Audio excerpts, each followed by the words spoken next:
So what is a hopper? A hopper machinery is a variable-sized, funnel-shaped container used to store and feed bulk solid material into downstream processing equipment. Next, I will explain about principle of powder handling and flowability measurement. So, what are the flow mechanism in hopper? The flow of powder inside a hopper can occur in two different mechanisms, which are mass flow and funnel flow. In mass flow, the entire powder moves together toward the outlet. This produces a uniform discharge and reduces the risk of clogging, making it the preferred flow pattern in food processing. In contrast, funnel flow only allows the powder at the center to flow, while the powder near the hopper walls remains stationary. This may cause problems such as bridging and red hauling, leading to an inconsistent powder discharge. Therefore, mass flow generally provides better powder handling performance. Next, these are the several factors that can affect the flowability of powder in a hopper. First, particle size influence how easily the powder moves, where finer particles tend to be more cohesive. Second, moisture contents also affect flowability because higher moisture causes particles to stick together.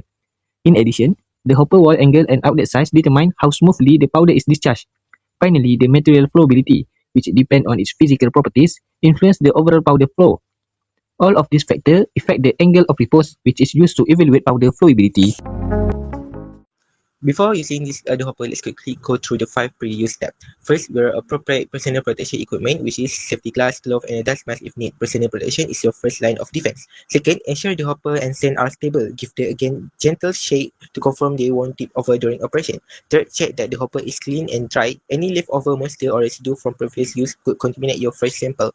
Fourth, inspect the hopper for damage. Look for cracks or wear that might affect performance or cause leaks. And lastly, prepare your material. When running the hopper, we need to follow the procedure provided step by step to avoid any misleading that will lead to procedure error. First, fix it securely on the stand at a height of 6 cm above the table. The hopper has 3 different diameter outlets, which is 5, 10, and 20 diameter. Make sure to close the hopper outlet before pouring sample into it. Once the powder is ready in the tube, pull the valve slowly about the 45-degree angle to distribute pressure into the tube, and then open the outlet to allow the powder to flow freely onto the table. The powder will naturally form a cone-shaped pile. Then, after all the powder has been discharged, measure the height and the half width of the pile to calculate the angle of repose. Repeat the procedure several times and calculate the average angle of repose for a more accurate result. After using the hopper, close the hopper outlet to prevent any remaining powder from spilling out. Remove any leftover powder from inside the hopper and clean it thoroughly using a brush or a dry cloth to avoid contamination in future experiments. Next, inspect the hopper for any signs of damage, such as cracks or blockage.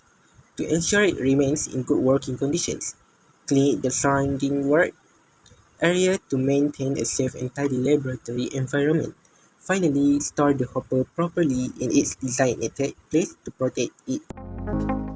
Application of flowability hopper in the food industry. The first one is storage and handling of food powder such as flour, sugar, cocoa powder, milk powder, and starch. Second one is control feeding of ingredients into mixer, blender, and processing equipment. The third one is transfer of granular products such as salt, coffee bean, cereal, and rice. For the fourth one, packaging operation by providing a continuous and consistent flow of product to filling machine. For the fifth one, batch processing with accurate ingredient discharge is required for product formulation. For the sixth one, reduction of material wastage by preventing blockage, bridging, and uneven flow. For the last one, maintaining product quality through uniform material movement and reduce segregation.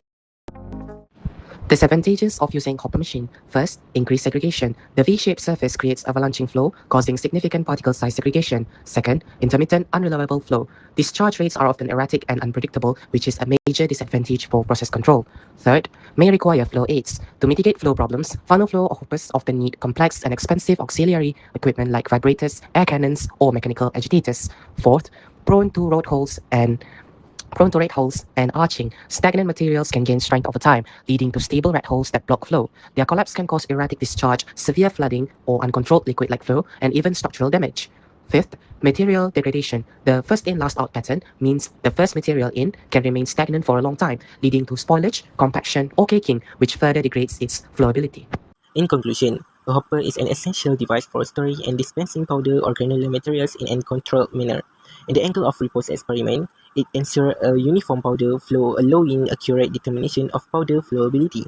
Despite potential issues such as clogging and flow inconsistency, the hopper remains a simple, efficient, and widely used tool in laboratory and industrial application.